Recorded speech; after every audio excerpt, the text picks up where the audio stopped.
Quem escreve aqui é a Viviane Miyakawa, de Teixeira de Freitas, na Bahia. Ela diz assim: Padre Fábio, gostaria que o senhor tornasse um pouquinho mais claro a expressão espinho na carne que São Paulo afirmou ter. Sua bênção e obrigado pelo carinho e pela delicadeza com que o senhor entra em nosso coração. Obrigado você, Viviane, pela sua participação. Bem, essa expressão de São Paulo está numa das suas cartas, eu agora não me recordo, não tenho a citação exata aqui, mas ele fala, usa essa expressão espinho na carne dentro de um contexto muito interessante. Ele diz assim: para que o meu espírito não se enchesse, né, para que ele não se vangloriasse, para que eu não me enchesse de orgulho, foi-me dado um espinho na carne.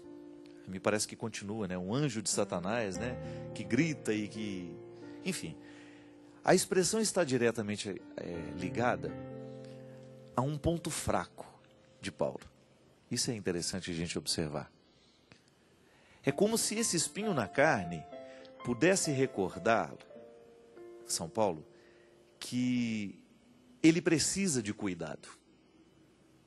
Quando a gente tem um ferimento, por exemplo, se eu tenho um ferimento no pé, e toda vez que eu piso em cima daquele ferimento, aquilo me dói e me recorda que o meu pé está precisando de cuidado. Dentro do contexto de Paulo, esta expressão espinho da carne está diretamente ligada ao cuidado que Paulo precisa ter para que a sua vida seja pautada a partir dessa consciência que nele existe uma indigência. Essa palavra pode parecer muito forte, né? Quando é que eu experimento a minha indigência? Quando eu experimento que eu sou frágil, que eu sou limitado, que eu não posso tudo. Aliás, esse conceito de indigência é interessantíssimo dentro da antropologia teológica, porque nós somos e vivemos e sofremos de uma indigência original, faz parte da condição humana, é um limite que nós temos. Eu sou fraco. É Paulo mesmo que vai dizer: eu não faço o bem que eu quero, porque nem sempre eu consigo chegar à ação que a minha cabeça sabe que é a melhor. O espinho da carne está diretamente ligado à consciência que Paulo tem de sua indigência. Eu não posso me encher de glória, eu não posso ficar arrogante, eu não posso lidar como se eu não posso lidar comigo como me interpretando como se eu já estivesse pronto. Então tudo isso está recordando Paulo de que nele existe uma necessidade de cuidado, ele precisa cuidar. E São Paulo, essa palavra dele está diretamente associada a diversas outras expressões, né? Quando ele fala também que o dom de Cristo, a salvação que Cristo nos oferece, é um tesouro em vasos de barro. Veja bem, o que está no tesouro, o que está no vaso de barro é precioso demais, mas a embalagem que cerca o que é precioso demais é frágil. Então precisa ter cuidado. Não é nenhum defeito ter o vaso de barro. O tesouro não deixa de ser tesouro porque está no vaso de barro. Agora, aquele que transporta o vaso de barro precisa saber que aquele vaso precisa de cuidado. Ele necessita ser cuidado para não quebrar. E é engraçado porque todos nós também identificamos esse espinho na carne. Basta você pensar, o que é que te faz fraco? Você sabe muito bem, a gente tem a velha expressão, né? Eu sei onde aperto o meu sapato. Eu sei onde é que a pedra está.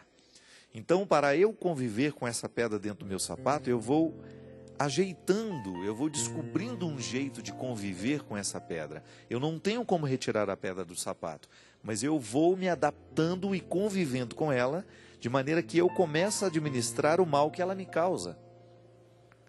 Esse espinho na carne é essa fraqueza que nós vamos aprendendo a lidar. E é por isso que a vida de santidade, minha gente, está diretamente associada ao tanto que a gente consegue administrar essa fraqueza. Isso não é matemático, né? Mas isso também pode ser administrado quando a gente tem essa consciência do que me fragiliza na minha vida, né? O que eu preciso evitar? Quais são as realidades que são capazes de fazer quebrar esse barro que carrega o tesouro. É dessa fraqueza que São Paulo está dizendo. E na verdade ele está motivando a comunidade, aos membros dessa comunidade a quem ele escreve, que eles reconheçam que todos eles também são portadores dessa fragilidade. Porque isso nos humaniza muito, né? A partir do momento que eu sei que eu sou indigente, eu tenho que ser tolerante com aquele que está do meu lado e que é indigente também. Seria muito injusto da minha parte eu me considerar melhor do que o outro, eu considerar o outro inferior a mim, eu agir de maneira muito superior, né? Eu estou aqui numa postura de superioridade, o outro não vale nada, eu já alcancei. Não. Eu também tenho este espinho na carne. Eu também sou portador dessa fraqueza, dessa indigência, e eu não tenho o direito de esquecer disso. Eu não posso me esquecer disso, porque senão eu vou me encher de orgulho e de vaidade. Tem uma música que fala isso, né? Quem faz da santidade uma vaidade, já se perdeu no meio do caminho. E é assim, né? É uma tentação muito grande a gente achar que a nossa santidade é maior do que a dos outros, que nós sabemos um pouquinho mais. São aquelas pessoas arrogantes na santidade, que olha de cima para baixo. Eu já dei tantos testemunhos aqui, né? Da minha própria vida. Eu me lembro que no início da minha conversão, da minha verdadeira conversão, que ela aconteceu, eu morava em Brusque, eu me lembro direitinho, foi um momento em que Deus entrou na minha vida de maneira muito definitiva. E não que antes eu não tinha Deus na minha vida, mas Ele entrou de maneira muito forte, muito vibrante, né? Eu me transformei num outro ser humano, eu considero isso. Qual foi a grande mudança que eu analiso e que eu considero? Foi justamente no momento em que eu comecei a administrar melhor as minhas indigências.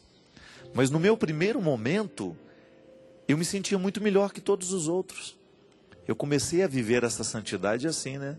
Eu vivi uma experiência na renovação carismática e comecei a achar que eu era o melhor ser humano do mundo, que eu tinha consciência de tudo, que eu tinha clareza de tudo, e eu comecei a olhar para os que estavam do meu lado com desprezo.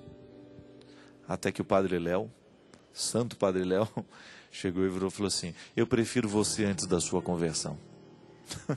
Eu achei estranha a palavra dele para mim, né? Como assim, né? Você está todo feliz porque eu estou vivendo um processo de mudança? Eu falei, mas você está desumano demais. Você não está amando mais os seus amigos. Você está um santo chato. Você está um convertido chato. Deus não quer isso de você. Se você não permitir que Deus humanize a sua santidade, Fábio, esqueça, você não poderá ser padre desse jeito. Sabe por quê, meu filho? Ele dizia: porque você vai encontrar o tempo todo as pessoas necessitadas de misericórdia. E só pode ser misericordioso aquele que se reconhece necessitado dessa misericórdia. Você está vaidoso demais com a sua santidade. E esse é o meu perigo, né? O perigo da vaidade, quando ela invade o seu sentimento, quando você tem aquela convicção de que você está superior aos outros, que o seu processo está mais avançado, que você tem mais clareza de tudo. É difícil, é perigoso demais isso, minha gente. Aí então ele me recordou que eu tinha um espinho na carne, né? Qual é a minha fraqueza? O Léo conhecia toda a minha vida. Ele sabia muito bem onde é que apertava o meu sapato, onde é que estava o meu espinho na carne. E ele apontou justamente para ele. Olha para o espinho que você tem na carne, olha para a sua indigência, olha para os seus maiores defeitos e comece a descobrir que Deus agirá a partir deles. Não fique vaidoso, porque você viveu um processo de mudança. Não. Olhe para a sua indigência e comece a interpretar o seu processo ali. E ele tinha razão, minha gente. Quando a gente se desumaniza em nome da religião, nós já nos perdemos do princípio fundamental. Conversão só é possível no momento em que nós reconhecemos a indigência que nos acompanhará ao longo do processo. E que eu serei uma pessoa melhor à medida em que eu administrar bem as minhas indigências, as minhas misérias. Eu não vou me livrar delas, mas eu vou aprender a administrá-las. E aquele que administra bem as indigências, começa a ser tolerante com aquele que não administra. E começa a indicar caminhos. Por quê? Porque ele precisou passar. E São Paulo tinha muito essa consciência, minha gente, porque olha a vida de Paulo.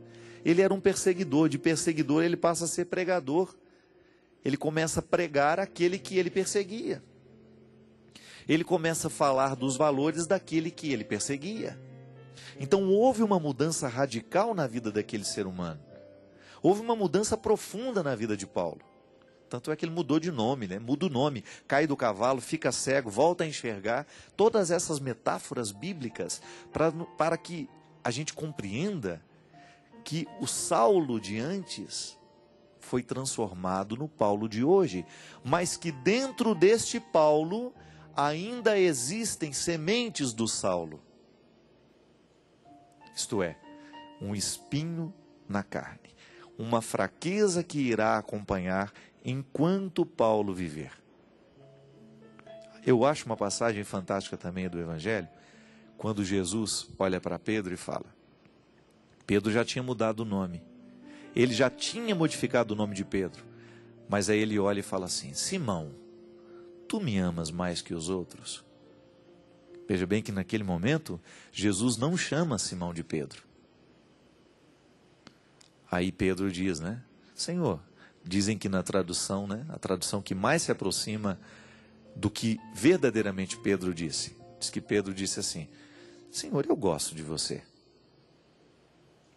Aí Jesus pergunta de novo, Simão, filho de... né? Ainda fala o nome do pai, para recordar quem ele é. Tu me amas mais que os outros? Senhor, tu sabes que eu gosto bastante de ti. Não diz que ama. Na última frase vai Jesus de novo, Simão, tu me amas mais que os outros?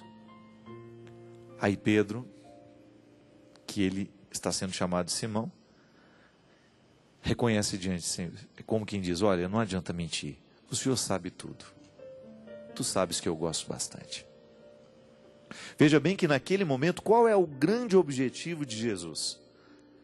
Mostrar que o Pedro, o homem eleito, aquele que seria o chefe da sua igreja, também tinha um espinho na carne, ele também era um Simão dentro dele. Ele trazia a velha história que precisava ser administrada. Não tinha como ele se livrar do homem velho. O homem velho está ali. Se a gente não administra, ele vem para fora, minha gente. Você pode ter vivido 20 anos de conversão. Se você não administra bem o homem velho, ele volta a tomar conta de você. É impressionante isso. Por mais que tenha sido belíssima a sua experiência com Jesus, se você não administra bem, você retoma aquela vida antiga com muita facilidade. É por isso que Jesus dizia. É por isso que Jesus alertava. Cuidado com a religião das aparências, porque o que verdadeiramente vai fazer diferença é aquilo que foi transformado no coração de vocês. E a palavra nos fala, aquele que está de pé, cuidado para não cair. Tudo isso para nos lembrar que nós estamos em processo. E que por termos essa consciência de que nós estamos em processo, eu tenho um espinho na carne, você tem o seu, o Christian tem o dele. E nós vamos vivendo, administrando esses espinhos, essas fraquezas, essa indigência, porque sem elas nós não podemos ser humanos. Eu vivo um processo de conversão, mas eu não deixo de ser humano. As minhas misérias continuam em mim, só que eu vou dando um jeito de administrar essas misérias à medida que eu permito que Deus entre na minha vida. Eu vou me tornando consciência de quem eu sou. Eu vou me tornando consciência do quanto que eu posso ser mal. Eu vou tomando consciência do quanto que eu posso ser mal com as outras pessoas. O quanto que eu posso cometer coisas terríveis. O verdadeiro santo é aquele que está administrando bem um homem velho. É aquele que tem consciência do espinho da carne, que está na carne, mas administra bem. Não permite que o mal prevaleça. Não permite que a indigência venha prevalecer.